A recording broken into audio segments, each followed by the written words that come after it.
That's the big difference. If you hit a scale ceiling, the inability for Performance Max to retain the cold approach from prospecting is the downfall to its scaling, to the point where we're missing $25,000 in 3 days and it would not scale up. It couldn't get past that with the same 40% TROAS goal on both. So this is what we do in the ad lab. We try to break things.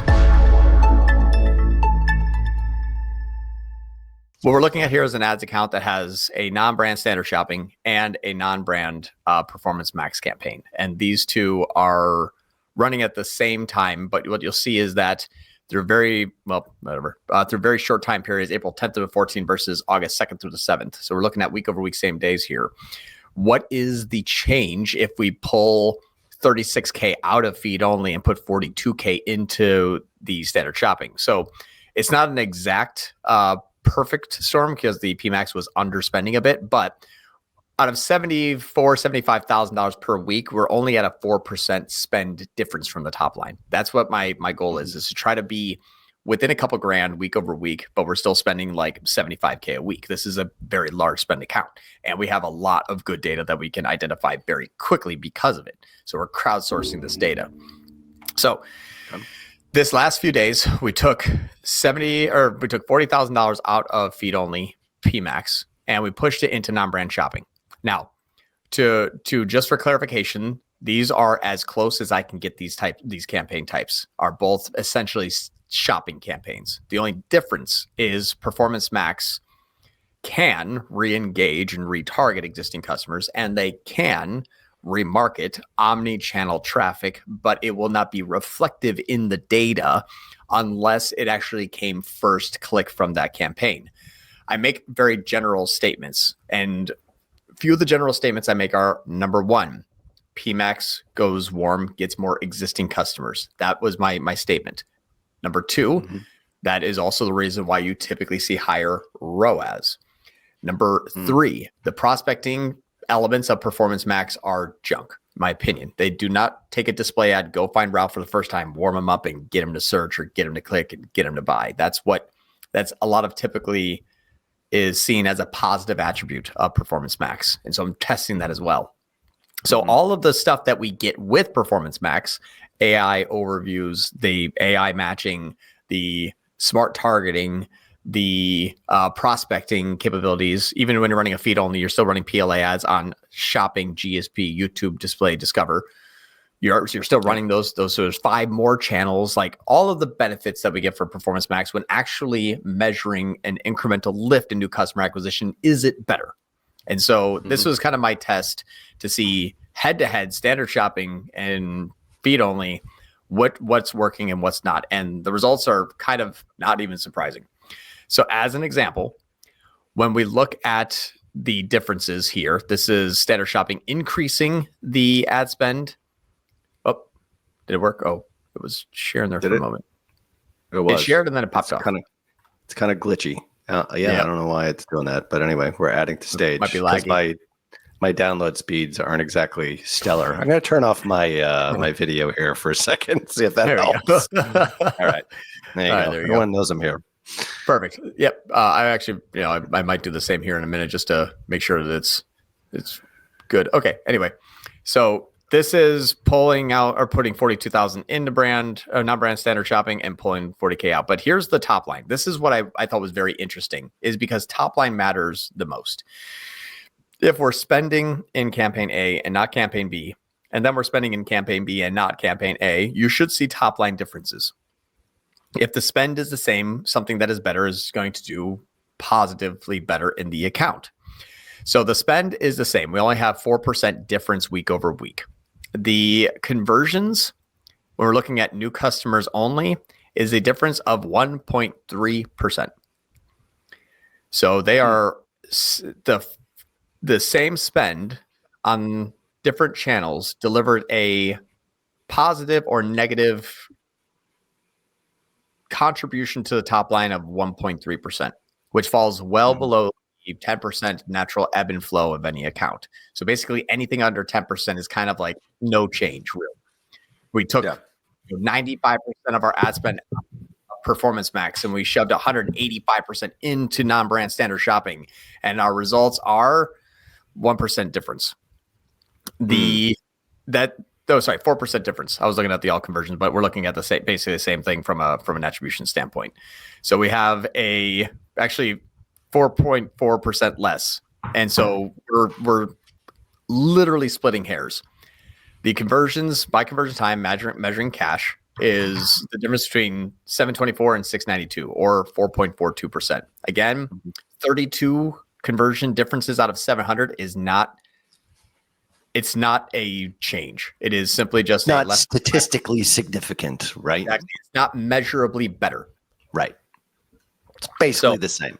Exactly. It's basically the same. Now we look at conversion value. Again, 6% difference. I have some days that show non-brand standard shopping better, some days that are showing feed only better. But then again, when you measure them week over week, they're about the same. CPC did go up slightly. Yes, it did go up 14%. So that is an element that we have to look at, is the account will go up 14%. Why? Because the feed only is going to have inexpensive display clicks. Now it's 232 versus 317. That's almost $1 difference. If you're looking at, like, if we're rounding it, 320 versus 230. So it's about 90 cents difference. That's a big change. That's 50% more expensive in CPC. But it is not delivering any measurable results. Why? PMAX has display remarketing with the feed, and that's the PLAs. Those are 50 and 75-cent clicks. Have they made a difference in terms of conversion? No. So is the CPC reduction in shopping worth it from a results perspective? Does not appear so, at least not yet.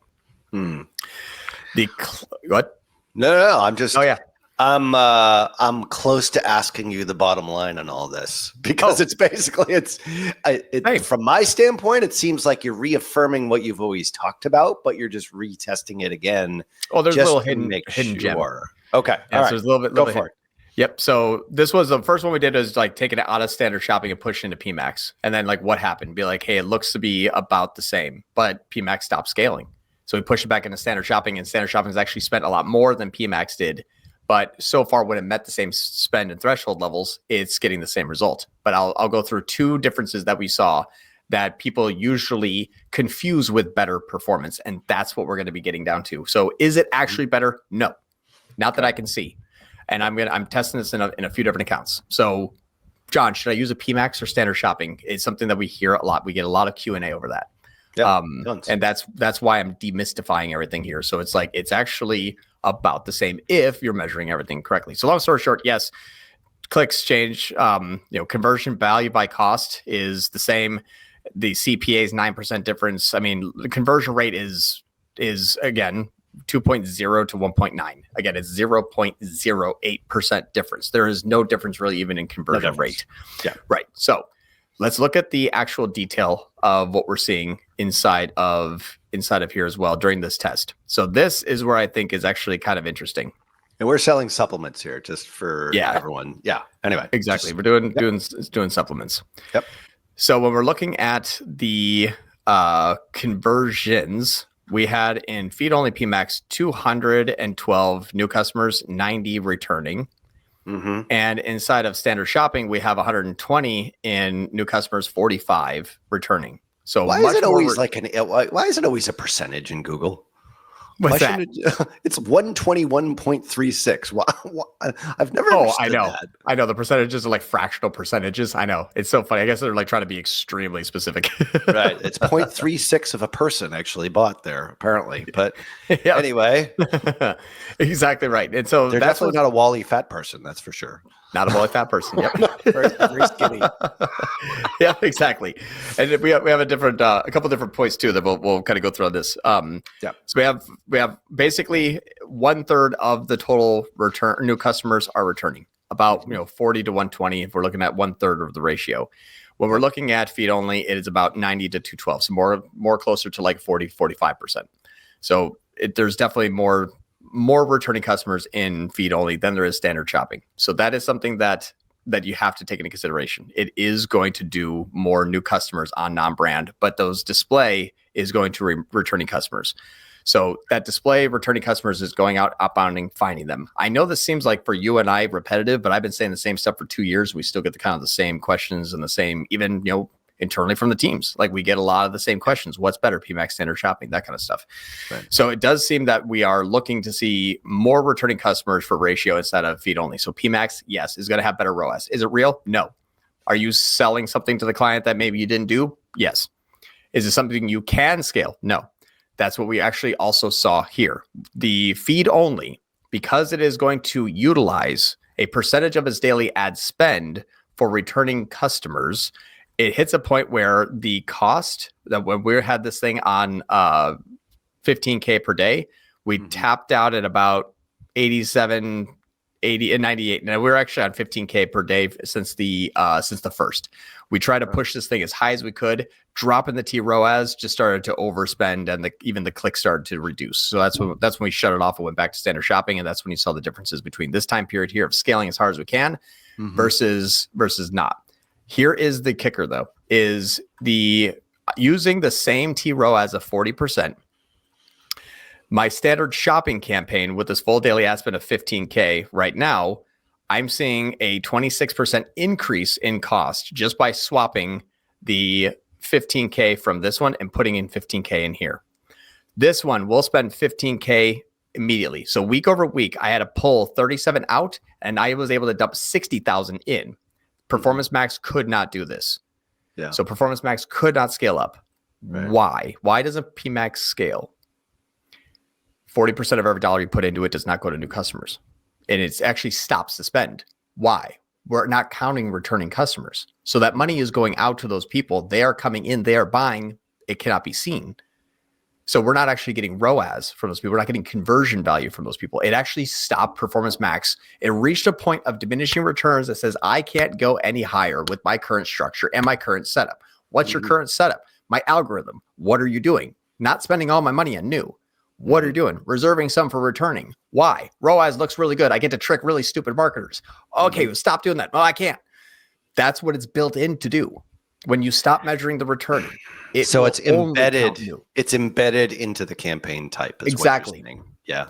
It's embedded into the algorithm. It has I can't scale because I can't count wrong. Standard shopping blew past it by 40 grand in 2 days. Yeah.